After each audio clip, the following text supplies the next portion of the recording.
علیہ وسلم ایاکم والحسد فإن الحسد یأکل الحسنات کما تأکل النار الحطب او کما قال صلی اللہ علیہ وسلم۔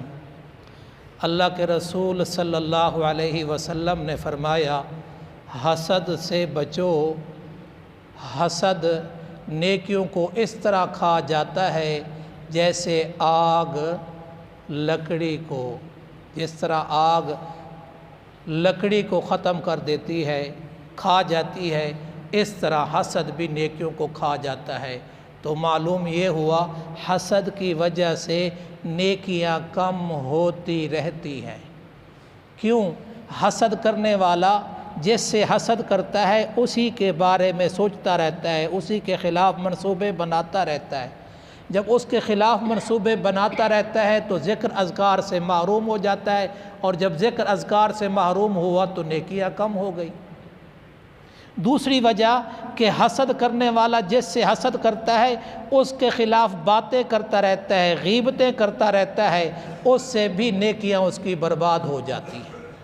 اللہ رب العزت نے اپنے پیارے نبی صلی اللہ علیہ وسلم سے فرمایا، وَمِن شَرِّ حَاسِدٍ اِذَا حَسَد۔ اے میرے محبوب صلی اللہ علیہ وسلم آپ کہہ دے میں پناہ لیتا ہوں حسد کرنے والے کے شر سے جب وہ حسد کرتا ہے۔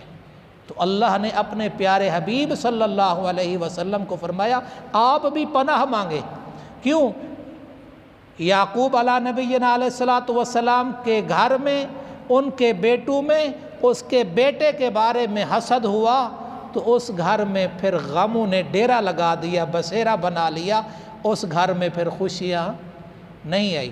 جس دل میں حسد ہوگا وہ دل جب تک پاک نہیں ہوگا حسد سے، کینے سے، بغض سے، اس وقت تک وہ جنت میں داخل نہیں ہوگا۔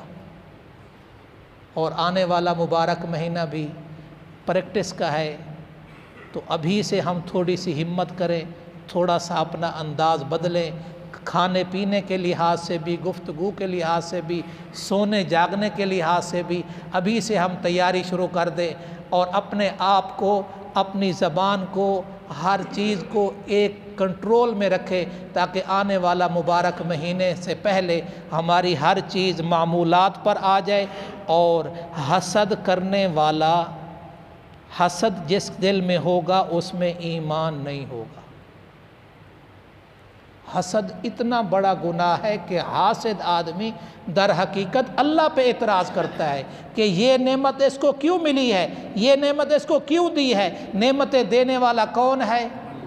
تو یہ در حقیقت اللہ پہ اعتراض کر رہا ہے۔ تو اس لیے حسد بہت بڑے نقصان کی چیز ہے۔ اللہ تبارک و تعالی ہمارے دلوں کو ایمان کے نور سے منور فرمائے، حسد، بغض، کینہ سے، ریاکاری سے اللہ ہمارے دلوں کو پاک فرمائے، اور اللہ تبارک و تعالی آپ کو دین دنیا کے لحاظ سے صراط مستقیم نصیب